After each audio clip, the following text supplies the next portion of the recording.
están, estimados amigos de este canal de YouTube? Ahora ya, en el segundo año de pandemia, avanzando lentamente, pero avanzando, hay que reconocerlo, en el proceso de vacunación dentro de nuestro país, y ya con una mayor conciencia del problema que significa enfrentar una pandemia con distanciamiento social, cuidándonos. Es decir, el principal factor para afrontar esta pandemia es la responsabilidad que tenemos que tener cada uno con respecto a nuestra propia salud y la salud de quienes están junto a nosotros, empezando por nuestros familiares, amigos, compañeros de trabajo. Pero también es tiempo ya de reflexionar con tranquilidad sobre algunos temas en relación a cómo hemos enfrentado la pandemia. Cuando en los primeros meses del año 2020, el Perú, estaba el presidente Vizcarra en el gobierno en ese momento, tomó decisiones con respecto a cómo afrontar la pandemia, todos apoyamos. Yo incluso tengo videos en este canal YouTube de esa época en los que manifiesto que si es necesario cuidar la vida es más importante, e incluso la propia economía. ¿Qué hacemos con economía si no existimos? Decía yo. Me mantengo en esa posición, pero ahora ya pasados unos buenos meses, mirando lo que ha pasado en el mundo y mirando los resultados obtenidos, creo que tenemos que hacer una reflexión ya más profunda. Y quiero decir que tengo la convicción de que la cuarentena que se ordenó en los primeros meses del 2020 por parte del gobierno del presidente Vizcarra, pudiendo haber tenido la mejor intención para contener el avance del virus, no sirvió. Es más, fue contraproducente por tres razones. Primero, porque en ese momento no conocíamos mucho de qué se trataba e instintivamente todos nos mantuvimos en nuestras casas. El Perú tuvo una paralización prácticamente, si no total, casi total. Por eso en el año 2020 caímos menos 11,5%. Y en esos meses de la cuarentena total, que fueron varios, más de 2 meses, ¿no? Allí la caída fue brutal, mucho mayor al 11,5%. Lo que pasa es que en los siguientes meses ha habido una cierta recuperación. Entonces, en primer lugar, tuvimos ese importante, digamos, esa importante acción, porque fue importante, fue drástica, la más drástica del mundo, ¿no? Sin embargo, no logramos contener el avance del virus. O sea que el sacrificio económico que hicimos todos, unos perdieron su trabajo, otros tuvieron que cerrar su empresa, otros precarizaron su empleo, otros tuvieron que ver cómo hacían para sobrevivir porque sus ingresos diarios no podían ser los normales. Otros se enfermaron, otros fallecieron. Brutal el proceso que tuvimos que pasar. Y entonces, claro, alguien me puede decir, sí, pero hablar desde fuera es muy fácil. ¿Qué hubieras hecho si hubieras estado en ese momento? Bueno, una cosa que hubiéramos hecho, muchos que opinamos en ese momento, es que dado el encierro casi total al que fuimos sometidos, pues debimos aprovechar ese periodo para, no solamente, entre comillas, ganar tiempo para que los hospitales estén preparados, lo cual se hizo con cierta, digamos, con cierta velocidad, pero tampoco se logró.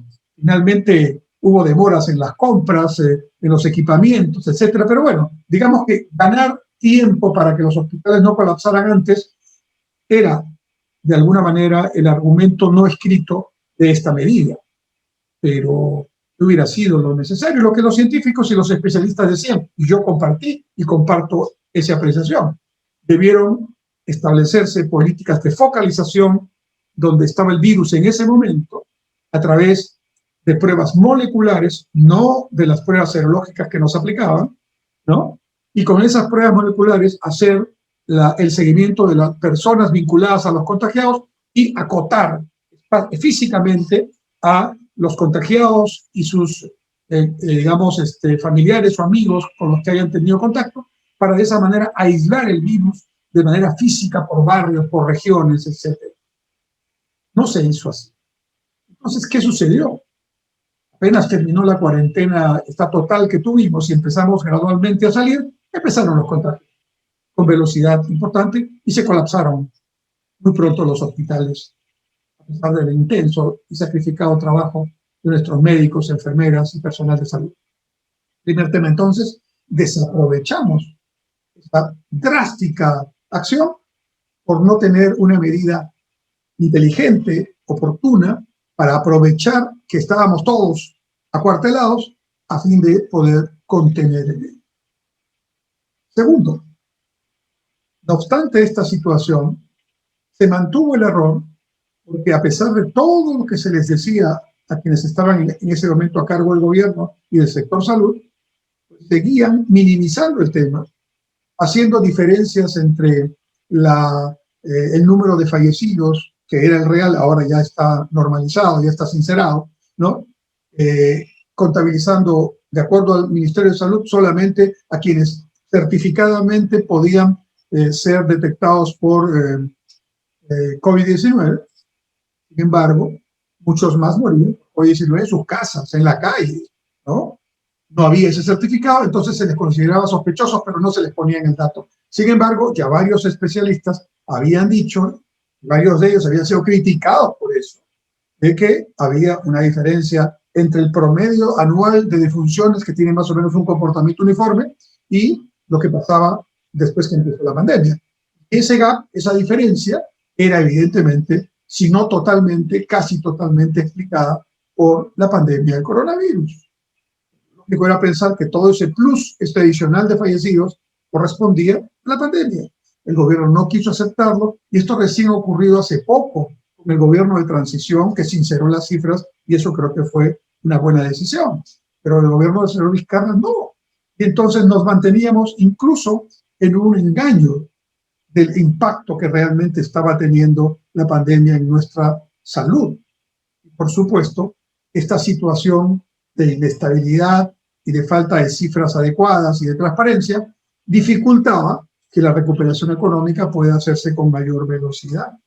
Un segundo aspecto igualmente importante y creo que criticable en términos de la falta de transparencia que el gobierno de aquel entonces planteó. Y lo tercero, que evidentemente, si algo había que hacer en ese momento, era adelantar, como lo hicieron otros países, como lo hizo Chile, como lo hizo Israel. No es por falta de recursos monetarios, presupuestales. El Perú tenía recursos para poder hacer compras similares a las que hizo Chile, o hizo Israel y otros países, ¿no? Y nosotros ahora lo sabemos, por versión del canciller Alan Wagner,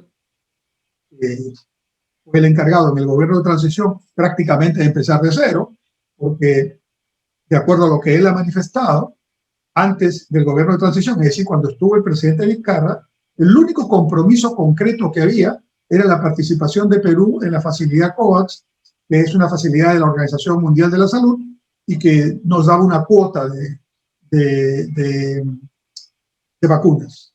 Pero todos los otros compromisos con laboratorios no estaban fijados, no estaban, digamos, concretados y por lo tanto había nada.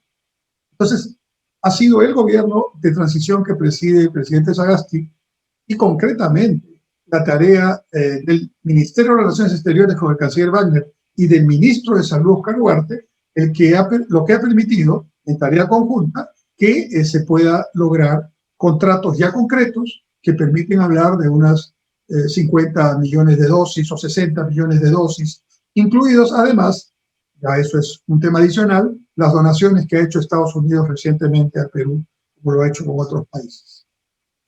Entonces, sí se podía hacer esto antes. Está demostrado, lo han demostrado otros países, nuestros negociadores son muy buenos, nuestra Cancillería tiene grandes experiencias de negociación, no era un problema ni de recursos ni de negociación, era un problema de una falta terrible de decisión política, lo que implica desde mi punto de vista una tremenda falta de solidaridad con el pueblo peruano. Y si a eso agregamos el mal ejemplo de que el presidente de la República de entonces, el señor Vizcarra, y algunos de los funcionarios, incluidos ministros, se vacunaron, argumentando que eran parte del estudio. Realmente eso ya moralmente, éticamente, colmaba todo límite y todo.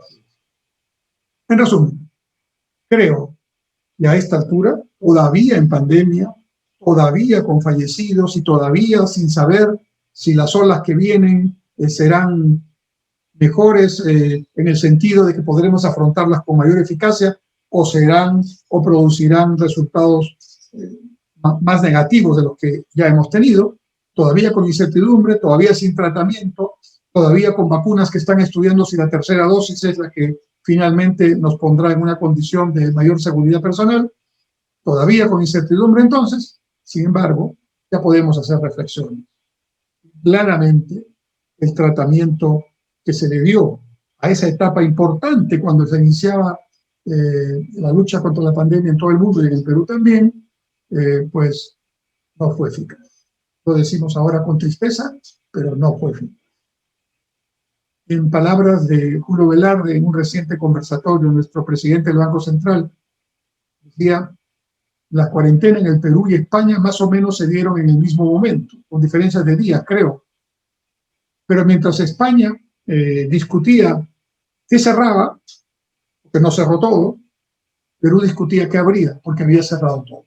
Creo que con esa frase y esa reflexión queda reflejada la ineficacia de la política empleada, sobre todo de cara a los resultados. Somos el país que tiene el mayor número de fallecidos por millón de habitantes en el mundo. Y evidentemente eso no es ningún mérito, eso no es para tener una satisfacción, nos debe dar mucha pena, mucha vergüenza. Si hay algo que hay que hacer es rectificar las políticas públicas en adelante. Pero ahora ya podemos decir que eso que pasó en el 2020 fue un tremendo fracaso.